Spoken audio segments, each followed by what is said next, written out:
Hello everyone and welcome to this webinar today. This is an introduction to InterBase where we're going to be getting right into some of the key things to understand and be aware of around the product and to help you get going with building your first applications. My name's Stephen Ball and I'm going to be your presenter today. I'm part of the pre-sales team here at Embarcadero, and in the past I've also been product manager for InterBase, so I know a pretty good amount of detail on the product. So if you do have questions, please go ahead and post them into the GoToWebinar chat if you're watching this live. If you're watching this on demand on YouTube or somewhere else, then please feel free to email me. My email is on screen there if you have any questions or need any pointers in the right direction.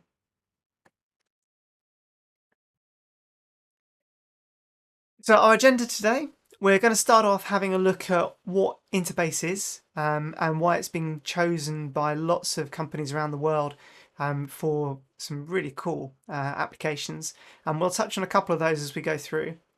We'll be looking at that as we find out where InterBase is being used. Primarily, this is heavily used in fields like medical, in finance. It's used an awful lot in kind of embedded systems or deployed systems where you really need to make sure that the system just keeps on running and you don't have a full-time DBA on site. It's a very robust application platform to build on. So if you're looking to choose your database, it definitely is a great option for those kind of deployments as well. We'll have a quick look at some of the connectivity options. There's a lot of different languages and programming environments you can connect to InterBase from. But then the core of this presentation, we'll get into actually doing some development with InterBase. We'll go ahead and look at how we can connect to it from our first desktop applications, how we can use it across onto mobile. We'll look at some of the deployment options and the tips and tricks around that kind of area. And also the InterBase API, which allows you to programmatically do regular kind of tasks like adding users, backing up and restoring the database. If you ever have kind of hardware system issues and you might have kind of a corrupt hard drive, there's APIs to be able to validate and mend and fix the database file. So even minor corruptions on the database can be fixed and sorted out by InterBase and get you back up and running. And as I say, you can do this all programmatically directly from the API without having to have a DBA on site. So let's get in and see what InterBase is and why people choose it. So what is InterBase? In a nutshell, InterBase is a full-featured, high-performance, ultra-fast database. It's encryptable, which means you can look after all the kind of the key requirements around GDPR with data encrypted at rest. And one of the great things about the encryption within InterBase is that there's very granular encryption right down to the column level, and you can use multiple encryption keys within the same database. So for things like PCI, credit card information storage, you can ensure that any details that you have to store are encrypted using a different encryption key to data that other users might be able to go ahead and access. So it's great in terms of building up different roles and responsibilities, providing ultra flexibility in terms of what you're doing. In terms of scalability, InterBase is great from an embedded systems point of view when you've got a single machine running a POS application on a really old bit of hardware, right the way through to having hundreds of users connected simultaneously across a network to a high-powered server. InterBase comes with 8 cores out of the box on a standard server license, 8 cores included. So you really, as your application grows and your number of users grow, you can just add additional users to your InterBase license and scale up and take advantage of the memory and the processors and everything on your server to kind of make it scale up. But equally, it happily sits on a mobile device. So InterBase really does perform across a whole range of different platforms. And that kind of comes into the next bit.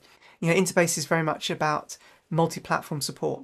Now, from a developer's point of view, if you're developing for mobile or desktop or both, having the ability to develop on your development environment with, for example, running, building on Windows with your IDE, working everything through, and then being able to literally copy that database file and deploy it across to Linux or to iOS or to Android or to Mac OS. That makes the whole development cycle so much quicker and easier. And also from a testing and development point of view, having the same file format that works everywhere just helps speed up that kind of testing that's required, because you don't have to go through a whole load of additional testing for each additional platform. And one of the things that's very cool with InterBase is the whole data security and data disaster recovery setup. And one of my colleagues, Mary Carey, did an excellent webinar recently on the whole data security and disaster recovery side of things. So definitely check that out on the Embarcadero YouTube channel. But the crux of it is, InterBase has great options for both speed and performance and also disaster recovery. Things like journaling and journal archives, which mean you can actually roll the database back to a specific point in time. If you do something really silly, like delete photo from customers, running that as a SQL script, which I actually had many years ago. One of my team members, CEO of a company, thought he'd help out on the support desk at a company that was running InterBase, and he managed to wipe out the customer table, literally everything, by not understanding the SQL script that he was running. Thankfully, point-in-time recovery, we're literally able to roll it straight back and get the database straight back to where it was. So very, very easy to get it back up and running if you've got journal archiving enabled. And the other great thing about journals is that they provide write-ahead logging to enable you to get the maximum performance out of the memory with the database, reducing the amount of impacts on the disk to reduce the bottleneck from any hardware. So it really does, there's a lot of server-side capabilities that really make InterBase scream and scale, which is why it's really, really popular with OEMs, especially when they have customers that could be one or two machines right up to hundreds. So I think we've kind of covered a few of the kind of key points here. In terms of a compliance point of view, obviously standard SQL, it's got everything in there from an ACID compliance point of view, and that powers some of the actual quite clever and patented technology around change synchronization. InterBase has this really cool feature called change views, which allows you to run your connection to your database, start your subscription, run your query, get the data, and then commit. And then later on, at a different point in time, you can reconnect to the database, activate your subscription, run the same SQL statement again, and you will then just get the delta and get told at a field level what has changed since you last collected that data. And because InterBase is aware of having data being written from different locations and back and forth, you don't want to kind of have circular movement of data. It knows if you've written something in, it's not going to send you that change back. If you have got a big lot of changes being written at the same time as you kind of put some change in and pull back, it will wait till those changes are committed, and once they've been committed and they are into the database, you'll then get that entirety back, even though those changes started being written before your transaction started. So it's really, really smart in terms of making sure that you get everything you should get at the time you should get it, and not get the stuff back that you don't need. And this is why we're seeing InterBase heavily now used alongside other databases, specifically to get that change tracking technology brought in as part of a holistic kind of deployment.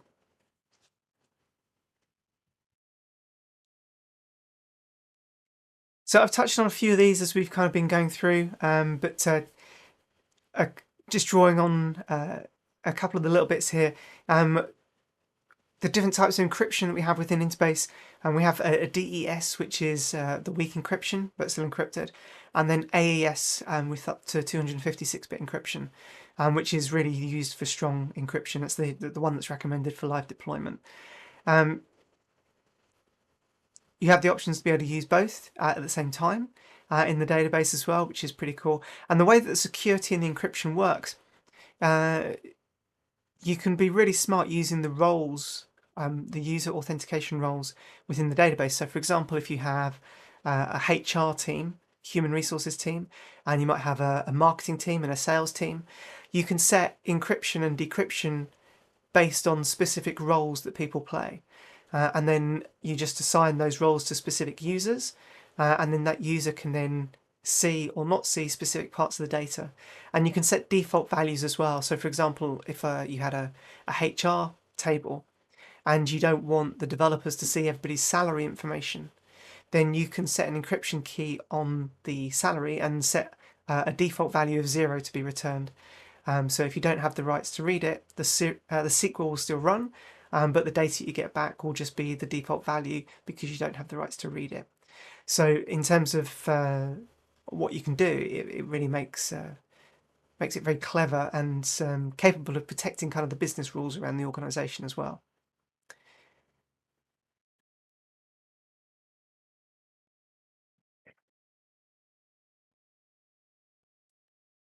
So I want to talk a little bit now about the different versions of InterBase. InterBase comes in primarily two versions. There's a version that you install and sits and runs as a service on your machine, and that's the InterBase server.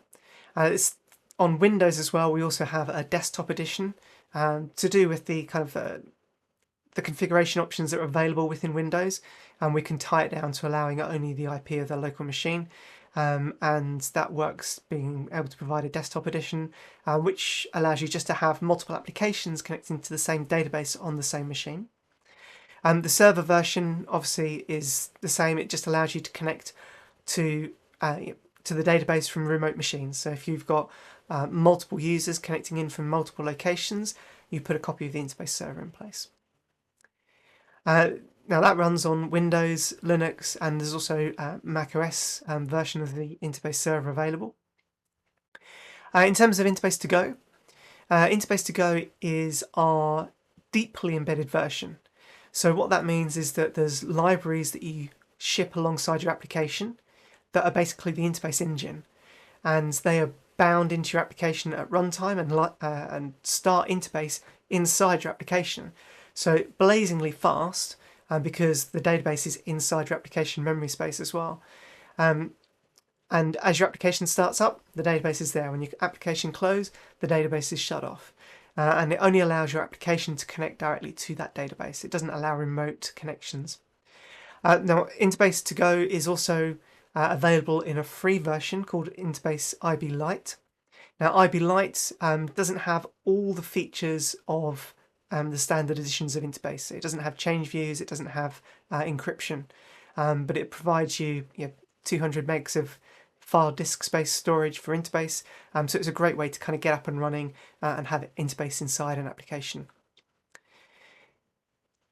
The InterBase to Go is available on Windows, Mac, iOS, Android, and Linux. So it runs across mobile and desktop platforms, which is fantastic. It really makes it a very, very easy database to build on your development machine and then deploy out anywhere that you can target. So we've spoken a little bit about InterBase, some of the features, what it is, where it's used. That's where we really want to kind of have a look in next now. So one of my favourite stories of InterBase is actually there's a copy on the Mars rover. Apparently it's a bit too hard to get a DBA up there. No problem. InterBase is up there. It's kind of exceeded its mission parameters. It's still running. It just shows you how kind of robust it is at keeping going.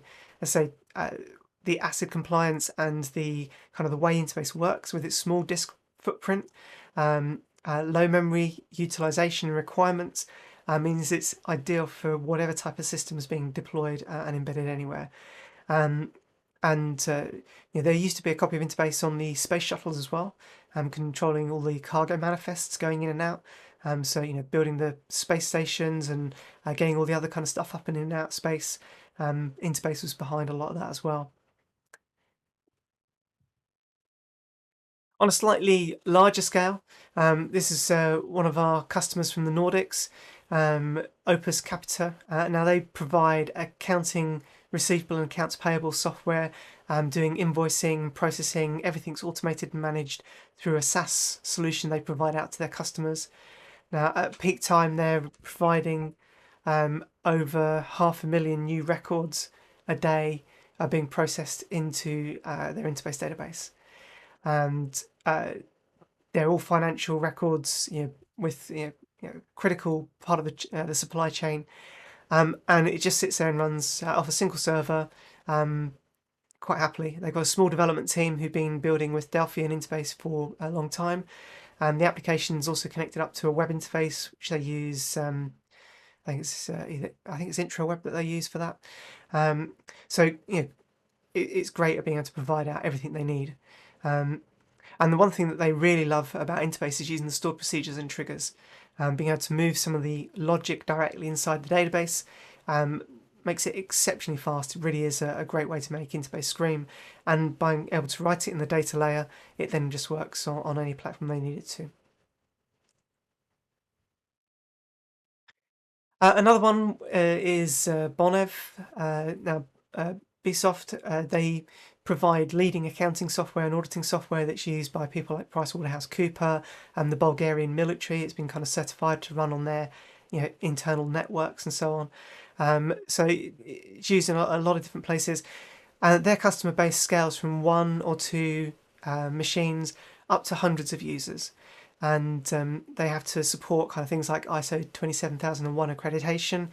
So things like the user roles and the user security setup and configuration in Interbase is a real key asset to them in terms of being able to support those kind of accreditations.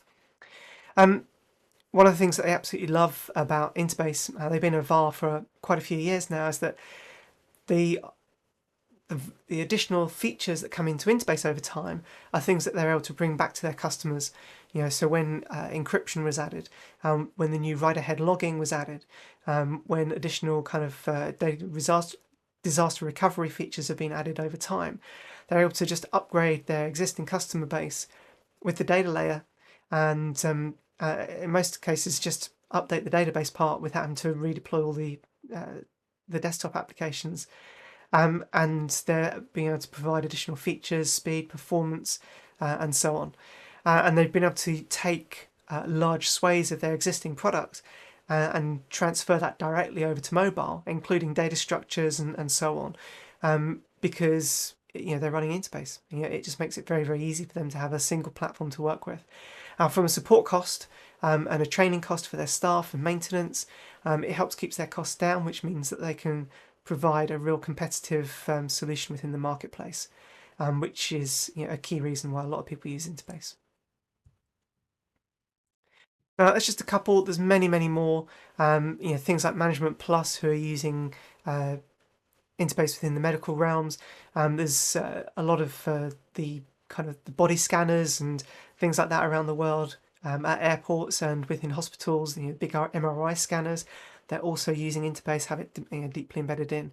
But I definitely say go ahead, if you're interested in these kind of stories, go and have a look at the interbase.com resources page on the website, and you can dig into those a bit further. So in terms of connecting to Interbase, if you're using Rad Studio, very easy. You can use the FIDAC components just to drop down, and we're going to have a look at that in just a moment. But additionally, there's ODBC and JDBC drivers. And also recently we've just launched an updated ADO.NET driver as well, which you can download from GitHub. The links for that are just on the screen there. There's also packages available in NuGet for both Interbase and also for working with the entity framework on server side. So that's great for Interbase. There's also additional things, connectivity out there that you can get for Ruby, for PHP, for Python, and so on. So wherever you're developing, basically, you should be able to connect into Interbase without any worries. So let's get into some demos now and actually see how we can use Interbase. I'm going to focus on Rad Studio today, and but obviously, any any platform you can go ahead and use InterBase. Okay, so let's go ahead and we're going to build a kind of a sample application just to help us look at how some of the different things work with InterBase here. So to start off, let's go ahead and our first iteration here will be a VCL application.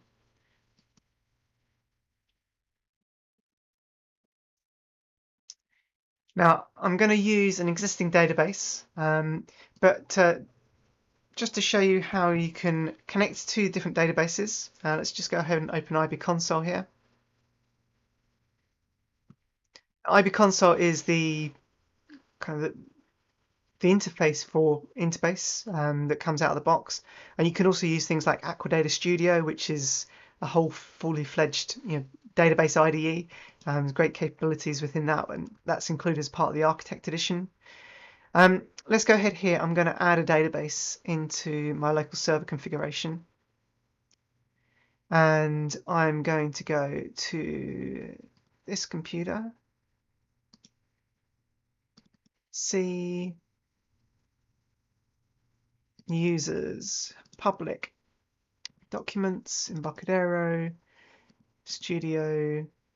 I'm just going to go to the samples that are shipped with the product, because there's a data folder and we can connect to one of the databases. So this is using sysdba master key. And here we can see the database table. Domains. Now, domains are really useful in terms of InterBase. They provide you a way to, let's just bring those back out here. Domains provide you a way to define a specific data type and then have some validation around it. So for example here, a budget is a decimal of 12,2 and it has a value of between 10,000 and less than 2 million. So you can put logic inside the database, and the great thing here is you can add these used through the UI, but you can also see the SQL text, the metadata for how to produce them, and you can see dependencies here in terms of what tables they're being used on. So for example, I can see the departments table has a budget field which uses the budget thing, and there's also a project department budget which has got a projected budget, and again that domain is used there. Now, these are really useful. Here, for example, we've got an address line. If you suddenly realize that you need to change your address lines to be 50 characters, you can just update the domain, and that will then reflect across the entire database, which is quite useful. So domains, really, really useful. You can create, alter, drop, do a whole load of work with them directly from here in IB Console. Again, tables. Here we've got our tables, so let's open the employee table here. We can see the fields, we can see the data types that they're set up as. So for example here we can see this is a job grade, in brackets this is the domain, and this domain is a small int. Again, we can see under the metadata we can see all the domains that are used and how they've been set up, the actual table, and we can also see any additional relationships here. So for example, this has got a foreign key constraint. The department number must reference a department number within the department table. So again, all the referential integrity. There's some advanced checks going on here, that the salary is greater than or equal to the minimum within the jobs table, and less than the maximum. Again, this is all kind of stuff that you can build into the data layer to help protect rather than having to put it into code everywhere. We can see the indexes that have been built. A lot of these get automatically built, but if you want to have specific indexes, if you're constantly looking up on specific fields, you can go ahead and create an index into InterBase. Views, this gives an example of a view where we're selecting specific data from a table where the department number equals the same as the department number. So you can see here we've got a join between the employees in the department table going on. Stored procedures allow us to run specific logic on the server side. Again, here there's metadata, so you can see how they're created. And these are great for going through and learning, but also have a look at docwiki.embarcadero.com and have a look at the InterBase online help there to learn all the syntax. But looking at the examples here, you can really pick up a number of different things. And this is great in terms of being able to build up and return back data almost like a table. You can run a select statement against a stored procedure to get the data back, which is pretty cool. Triggers here. Triggers are run events on the data tables before, after inserts, updates, deletes, and so on. You can set the triggers to be active, and they go ahead and do certain things. So, for example, this one here, this is before insert on the customer table, and it's a sequence that's at 0, so it's the first one that'll be done. It will just set the customer number to be equal to a generated ID number from the customer number generator. So this is creating an auto incrementing field as you create data directly on the table. External functions allow us to have extensions to the InterBase language on the InterBase server and desktop editions, and that allow you to write modules that you can bolt into InterBase. And there's a number that you can download and add in that provide additional features already. Generators, again, these are unique numbers. So if, for example, you're adding in a customer and you need a unique number for each customer, you can put a generator into InterBase and use the generator value. And you can call that programmatically just to get the next number from the generator, and off you go and use it. And likewise, as we've seen, you can call those directly from SQL. InterBase exceptions allow us to provide kind of custom exception messages if something happens and it's kind of not right. For example, here, unknown employee ID. If you try to set something in with an invalid employee number or project ID, this exception is fired up. So again, exceptions are a great way to control and validate and provide rich information back to the end user about what's happening in the data layer. Blob filters are able to kind of work with different types of binary list of bytes fields, so be it images or text, memos, and so on. Files, you can put them into blob fields when it's kind of you're not quite sure what it is or how big it's going to be. You can throw it into a blob field and then have different filters to work with that. So they're really popular for things like JPEG or MP4s or whatever you want to store in the database. You can go ahead and use a blob field. Roles allow you to add additional roles into the database, and that comes into the kind of having a HR role and a finance role and a salesperson's role that you can then provide different security access to different parts of the database on that role. And then for the users, you can then go ahead and add different users into the database and then provide those roles onto those users and sign them on. Now you can embed user authentication inside the database, or you can use it on the server.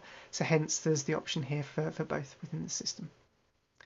So we've had a quick look at the table there. We've had a quick look at some of the key features.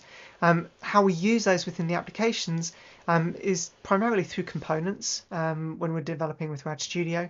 So for example here, the Data Explorer is a great way to be able to quickly connect to an InterBase database inside RAD Studio. So under the InterBase section, under FIDAC here, we can add a new connection, call it whatever you want to call it, and that will pop up the dialog. It's the same here as the employee one that I've got pre-configured. You have your username, password for your database. I'm going to turn off the monitoring here at the moment. I don't want to have that on. But you can modify and you can monitor your connections remotely and do some great stuff. Here this is running on TCP/IP. That's fine. That's absolutely fine. We've got sections in here for things like the set password if you're using encryption to put that on. If you're creating a database on the go, then you can set this to either create the database as it opens or open or create. So if the database is there, open it, and if it doesn't exist, go create the file at the location that you told it to be. You can then check for tables, and if they don't exist, create the tables. It's really useful for creating databases on the fly. And I'll show you that actually in a minute with an application that I've got running on mobile and how we can set up and deploy to mobile. Quite useful within the connection is to be able to run a SQL directly on the table. So for example, select star from employee.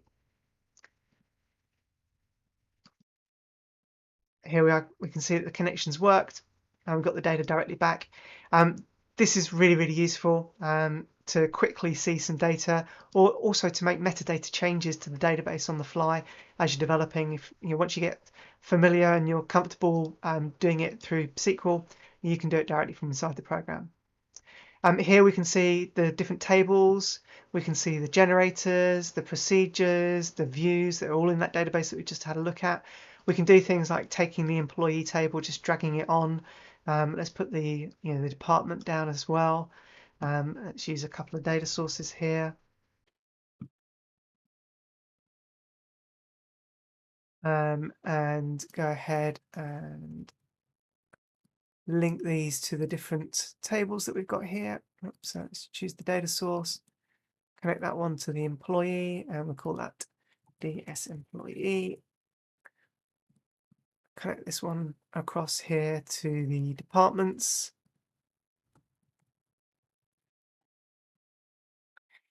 And let's go ahead and update the SQL that's generated here, where department number equals the department number. So I can just check that that executes.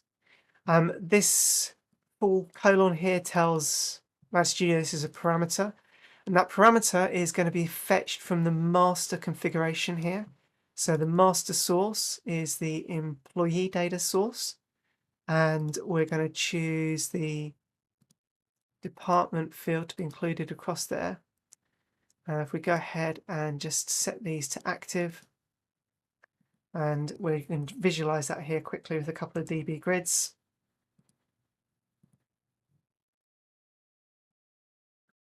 If we could just connect the first grid to the employees and the second one to the department. Let's just go ahead and run this here quickly. You can see as we move through that it's picking up and doing the master detail relationship for us, to be able to see the details linked through.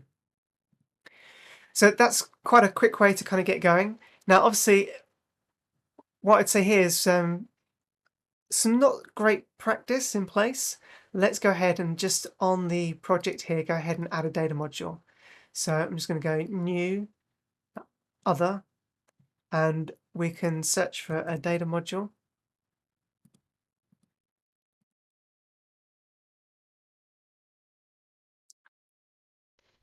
And if we go back to our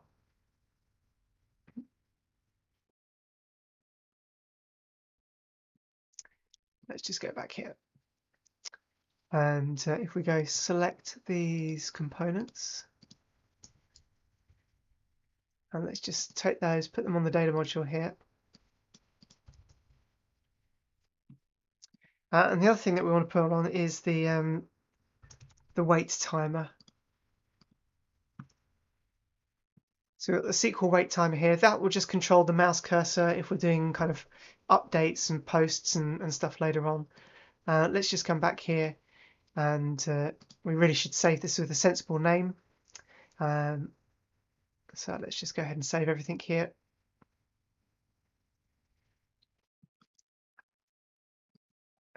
New folder, IB demo.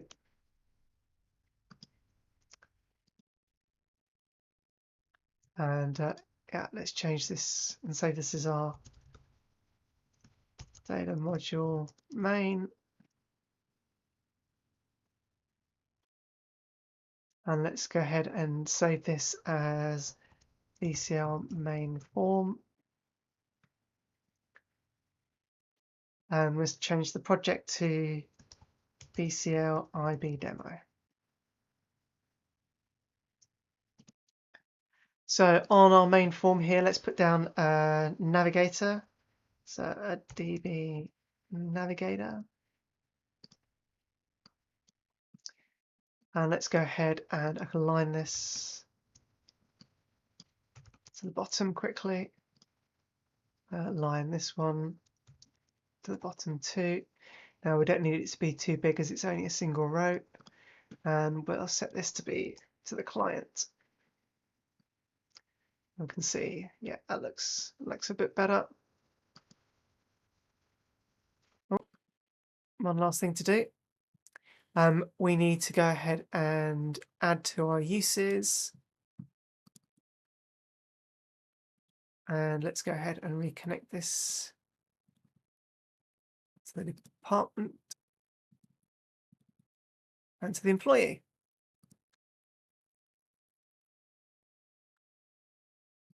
So there we are. We now got that all working. Our data is separated out a little bit, which is much better. So obviously I can go ahead and customize the UI and do a whole load of other bits here, but that's really not the point of this webinar today. So let's go ahead and save this project. And I'm going to go ahead and add a new project into the project group here. And I'm going to build a mobile application. So let's go ahead and we want to have a multi-device application here. And let's just take a blank application.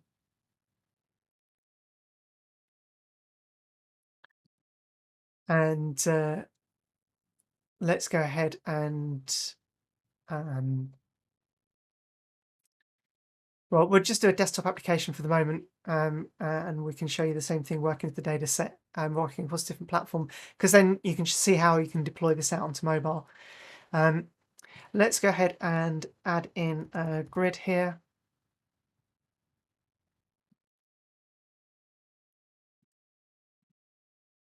And let's take a couple of those. And a navigator. And if we add into this project, in fact, let's just save the project to start quickly. I'll put it in the IB demo folder here. FMX main form. And the project's FMX demo.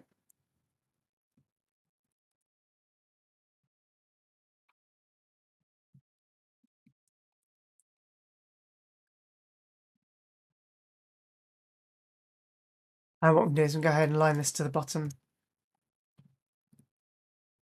Let's align this to the bottom as well.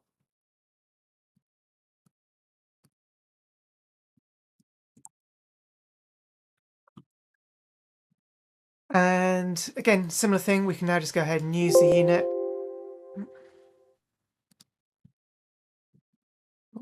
Need to add it in first. Add data module.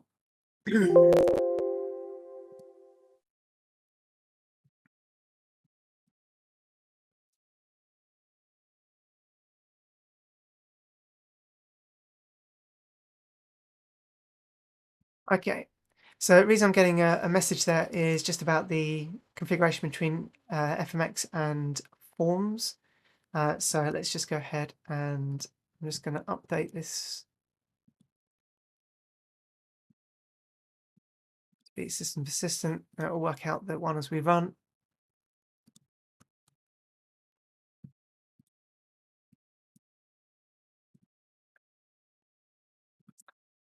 And we can now go ahead and bind visually. Let's just refresh the design here.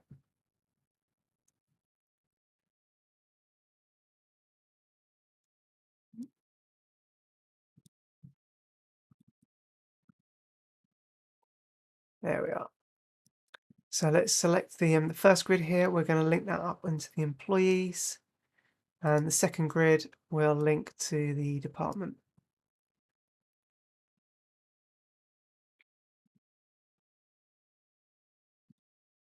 And the bind navigator will pick up the employees as the data source, which I think is on bind source 1 here. Employee table, bind source 1. There we are.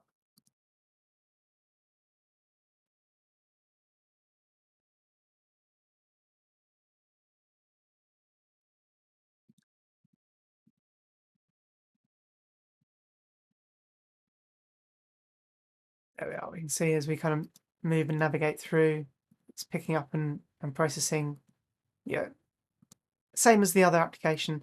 So we're able to share the data module. We've just rebuilt the same UI as a desktop module here.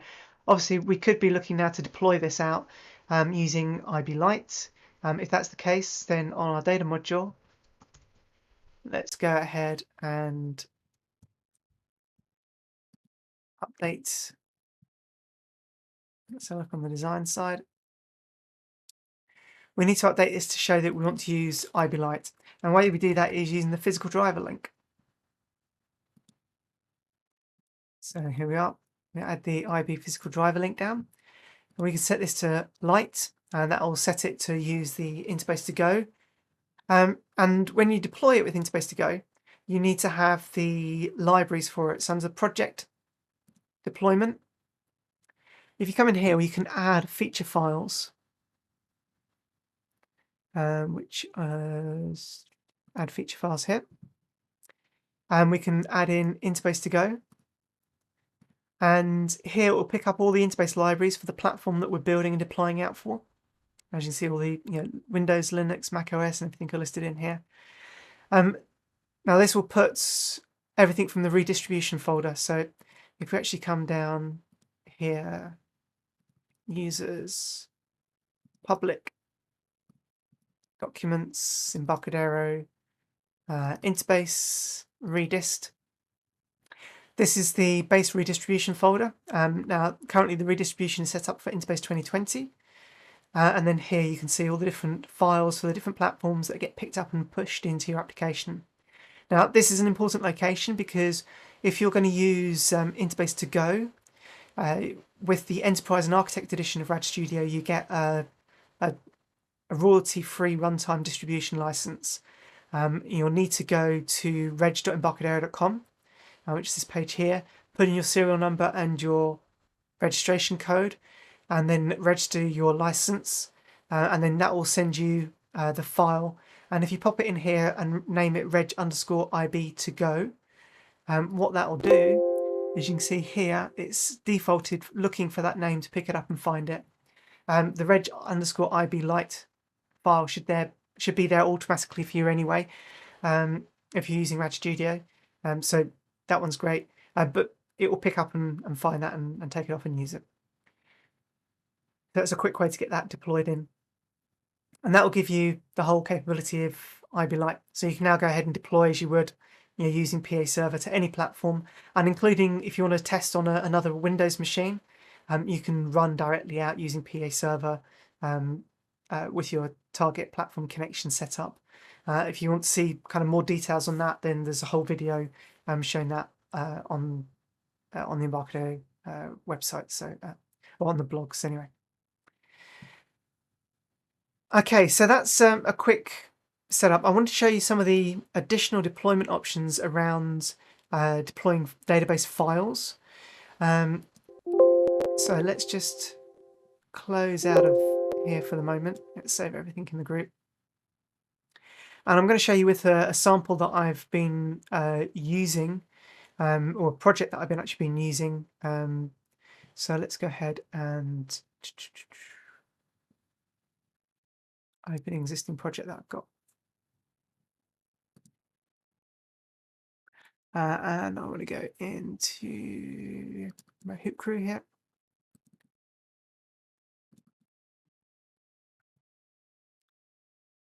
So one of the things I do is I'm a basketball referee. I had exams to do, so I wrote a program to store the quizzes to test myself, and also to be able to kind of fetch from third-party API matches that I was assigned to. There's resources like rules and PDFs and match day sheets that I always needed, and it was like all over the place. So I put those in here as well, and I wanted to have a shot clock and a whistle and a horn, and I think that all added into here. So this is a mobile app written using Rad Studio, which is in the iOS and the Google Play stores.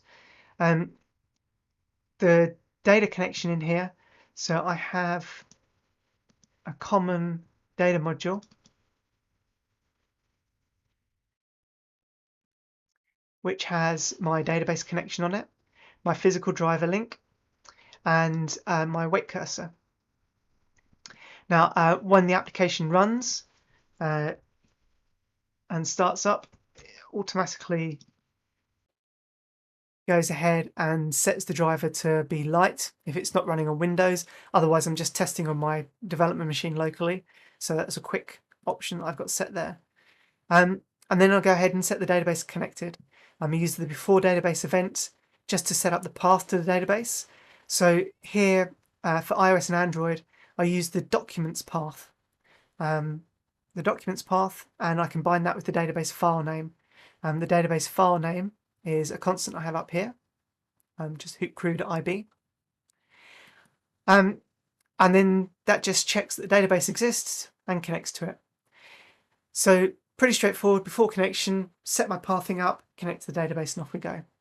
Now this get documents path, I'm able to use in the project deployment because my database is encrypted and because we've got downloaded personal data, telephone numbers, names, contacts for other referees. I have to encrypt the data to comply with GDPR. So I have encrypted my database on InterBase beforehand, and then I deploy a base copy of that database. So let's have a look here. So we see the database here. And using the deployment, I'm able to add the file in. So I have a folder which is a directory above where this application is, a data folder which I've got a blank copy of the database in. And then for the different platforms here, you can see this is on the Android platforms. I put this in .assets internal, and that then goes to the documents directory. On iOS, if we have a look at the iOS configurations, and we can see here it goes to startup documents. That's the documents directory on mobile for iOS. So using the deployment, I'm able to set up the pathing, push it to the appropriate directory, and then programmatically pick up where it is and connect it up using the get documents path. So pretty straightforward. So that's pretty cool. One of the other things I wanted to show quickly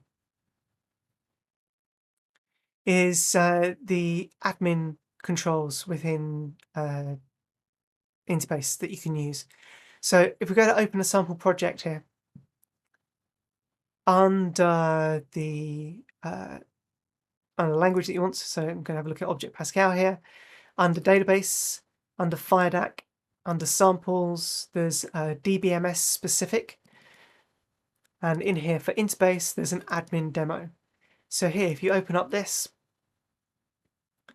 provides a data module that you can pick up and use straight away. You can put this direct into your application. It's threaded. You use thread safe connections to run specific tasks. And those tasks back up, restore, validate, mend your database. So here we've got a backup, we've got a restore, validation. We've got a method to see if it's running or not. So this is a useful one to pick up and go. You can see an example of using it within the main form of the sample. And this shows you how to use things like fetching the users on the server and then backing up, restoring, validating, mending the database and so on. So just to show you this in action,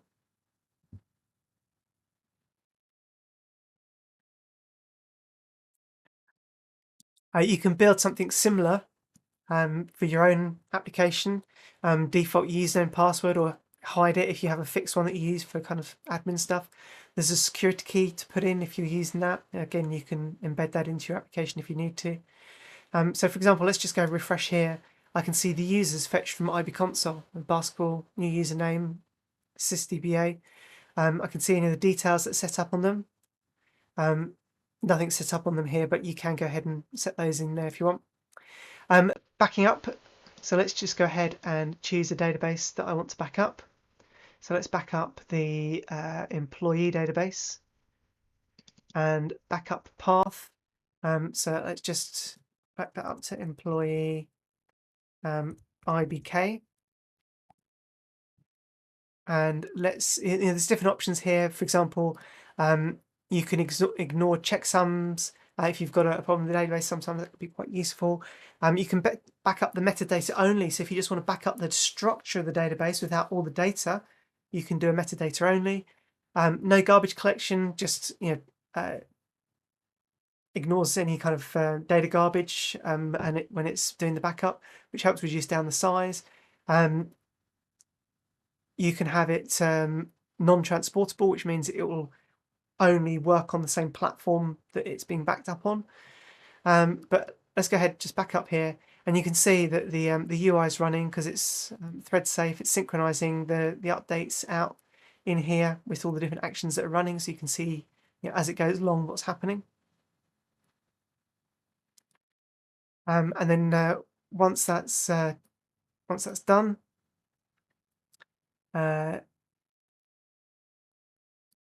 just get to the end and stop here. We can see it comes up with the end when it's done. So if we go ahead and look now in the data folder,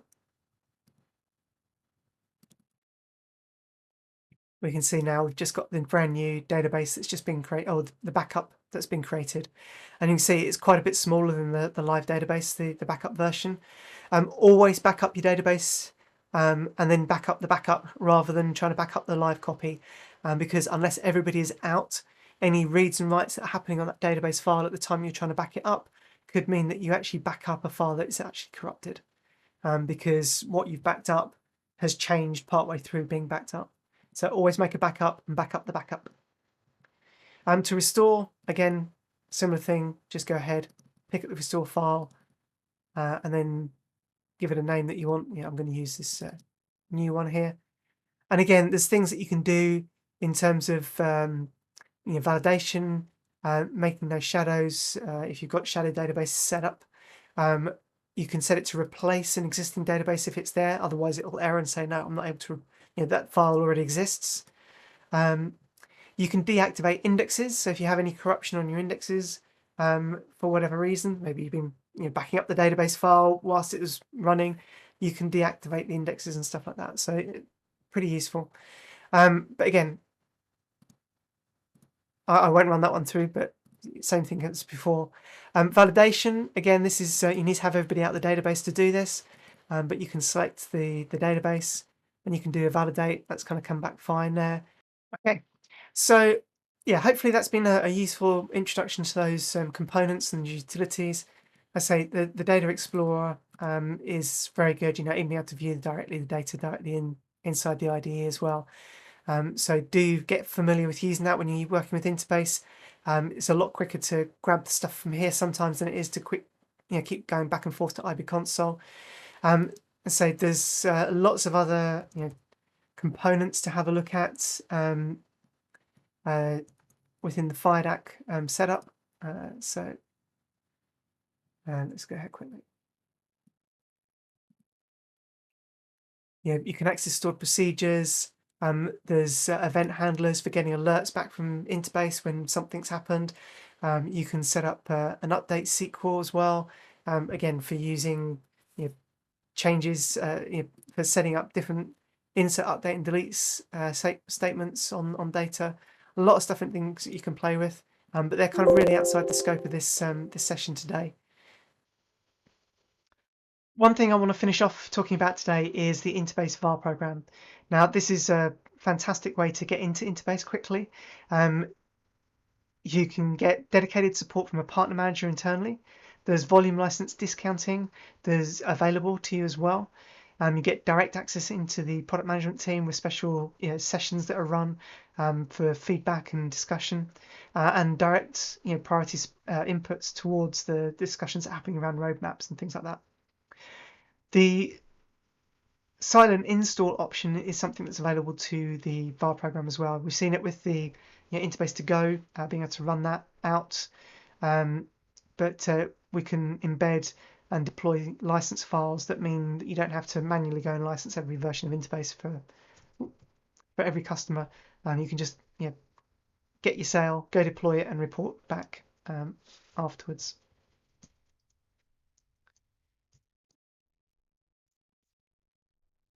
Okay, so I think we've got to the end today. Thank you very much for joining us through. Let's open up for some Q&A.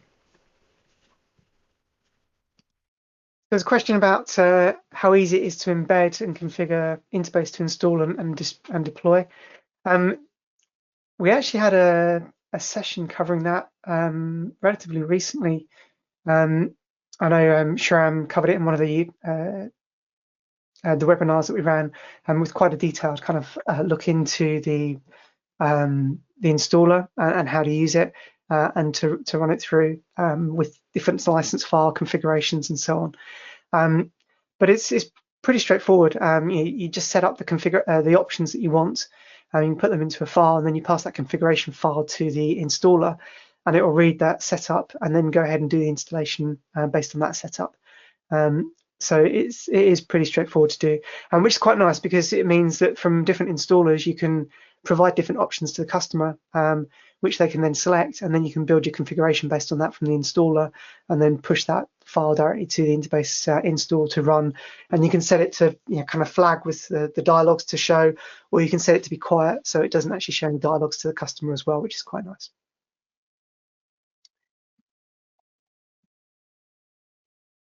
So this question is the difference between capabilities for InterBase compared to SQLite.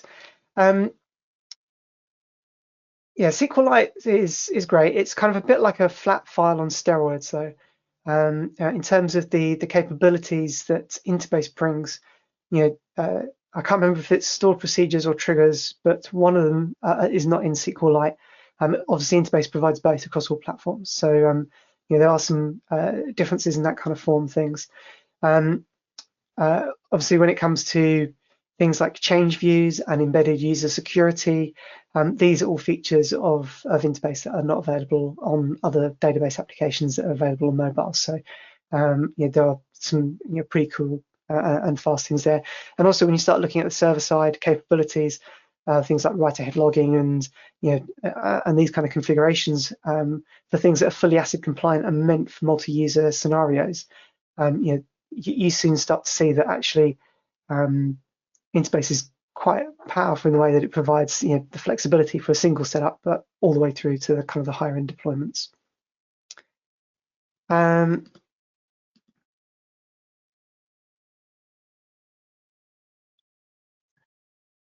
Yeah, there's a question from also differences between InterBase and Firebird. Obviously, it's an awful long time since InterBase, a fork of InterBase was pushed out to produce Firebird.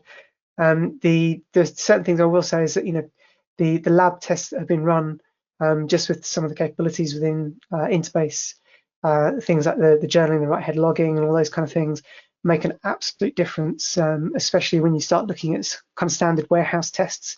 There's some stats up on the Embarcadero pages from the output of those, and it all comes down to kind of load and throughput. You start hitting a critical point with writing to disk, where the hardware then starts becoming an issue if it's not being managed correctly. And that's really where the performance degradations normally come when you start looking at the different database engines. And that's one thing that being able to push as much of it into memory as you can run, InterBase really flies with, and helps it keep pushing way above its weight in terms of what you think it could do. It really does help it fly. So the more memory you can put in your machine on a server, the more InterBase will happily use, and you can safely use because of the other features that are within the database engines to use that, which is great. So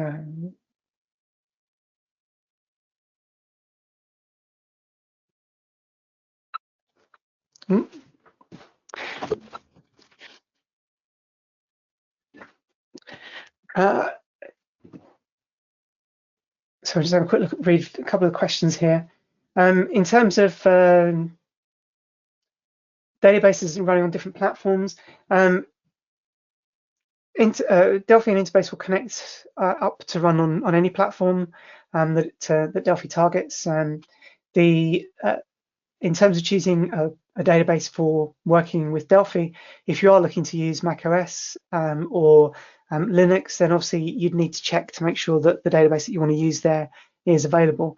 The main thing really is having platform drivers available. The way that FIDAC is set up and configured, it can connect up to the libraries. You just need to make sure the libraries are there and available for that platform.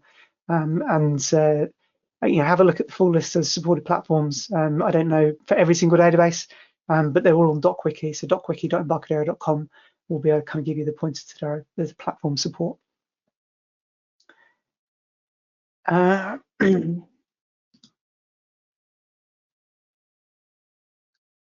question from Dale about connecting to multiple databases with IB2Go. Yes, you can. There's a limited number of connections, though. So you couldn't connect to kind of 10 databases at the same time because you wouldn't have enough connections within the To-Go license. But I think To-Go allows you, it's either 4 or 8 concurrent connections to the database in essence. So if you were running kind of a core database and you had a couple of other little databases in there, then that is possible to do with To-Go as well.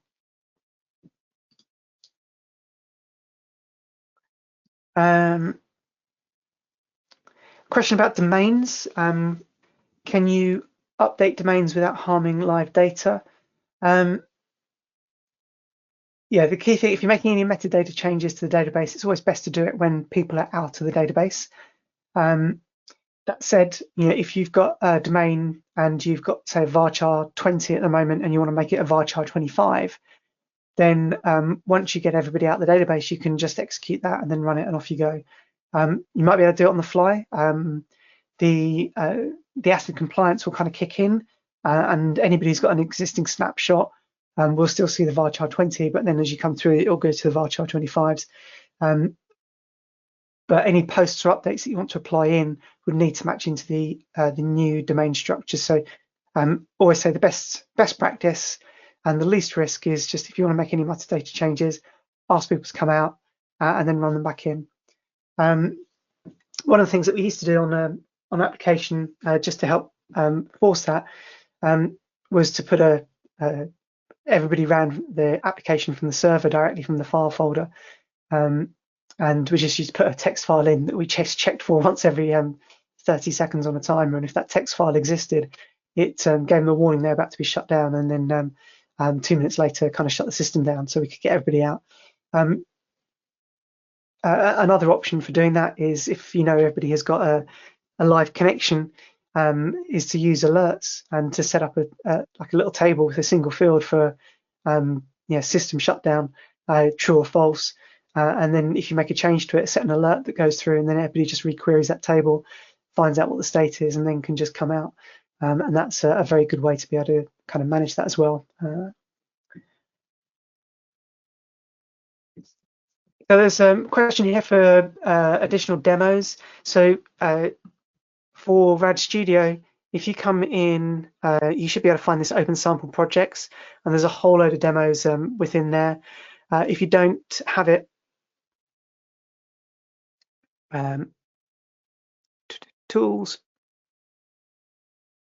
manage platforms. Under the additional options, one, you can make sure the developer edition of InterBase is installed as a first base point, but also just make sure that the samples are installed with RAD Studio, and that will then provide you with additional samples that you can go and explore. So the examples here, if you go into Object Pascal, multi-device samples, I think there's a few in here somewhere that got InterBase, but the data mobile snippets. There's an InterBase one in here somewhere as well. FIDAC IB Lite. So this one here will give you a complete sample connecting to the database and using it. And you can see different setup and configurations to run. So that's a full sample there to run with. And I'll say the other one's in the FIDAC specific folder, which are a great place to go.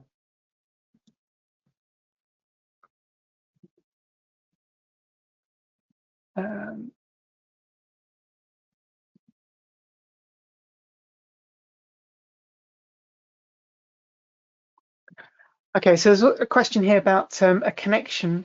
Is that to the application or is it to the table? Or so within a basically within a connection, you can have multiple transactions running, and you can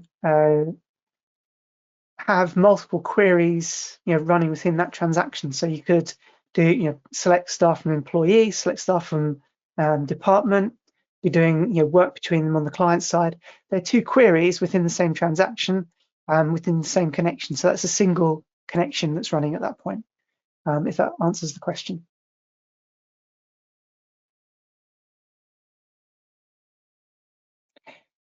Yeah, so the question here also about the previous sessions that are being run. So I'm just close my chat panel. Yeah, bring that back up here. Let me view, show all your.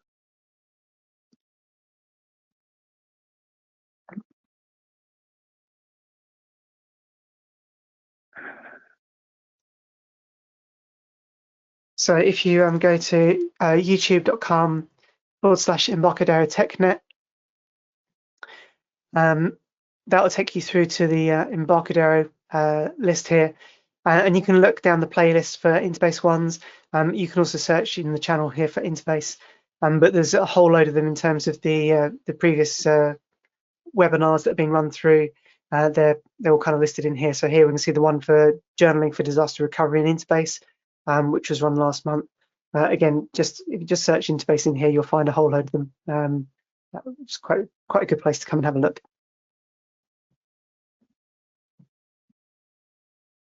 Question about InterBase supporting Arabic languages. Yeah, no, that's absolutely fine. InterBase is full UTF Unicode compliant, so you can put whatever you want in there, no problems.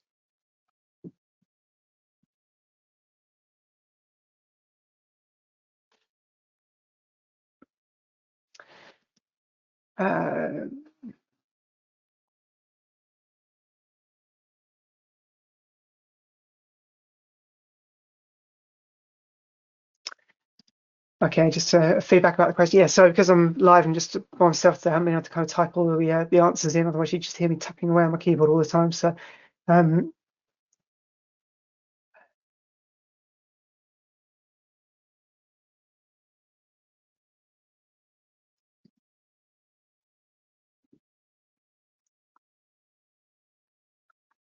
okay. Do I need to deploy InterBase on desktop, and do I need registration key to deploy it? I will develop on one machine and deploy on another. Do I need 2 licenses? Okay, so in terms of the deployment, we have the developer edition, which you've just seen how to find that in Rad Studio to install through, or you can go to the Embarcadero, also the interbase.com website, and you can download the developer edition from there for free. The developer edition you can run on a machine for free. It just needs to be restarted every 48 hours. It includes the standard encryption, not the strong encryption, so just the DES encryption. If you want to deploy out onto another machine, then you will just license that machine for InterBase. The InterBase license includes the hot backup machine. So if you have a disaster recovery failover machine, the license covers that machine as well. You don't need to have a separate license for that, which you would do for things like SQL Server and so on. So the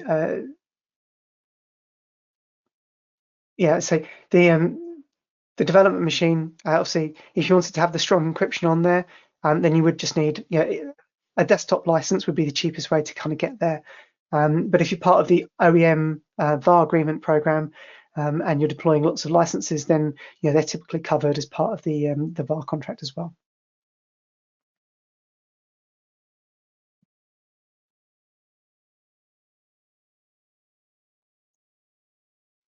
Okay, so final question about how to register the license. So yeah, to register the license, you just need to open up the license manager. So if you open up IB console, tools, license manager. In here, you just need to go ahead and register. So if you just click the register button here, you can put in your serial number, your EDN account details and register. And that's as much as you need to do. That's all you need to do.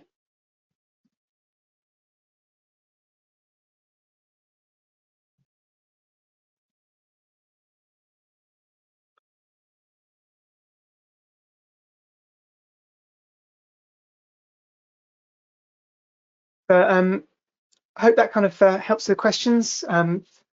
If I have missed any question, then please feel free to email me through.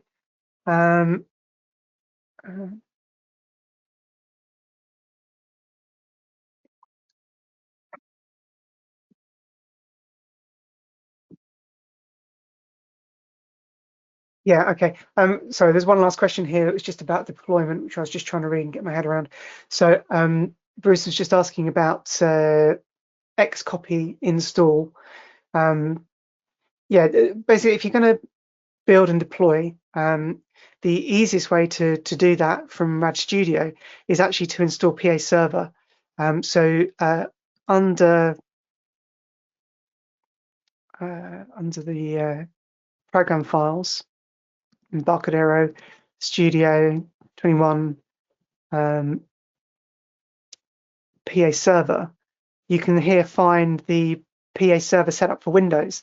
Now, if you install that and set up your configuration to point, you can set your target machine here to add a new profile and point it to a local loopback and run PA Server via command line on your local machine.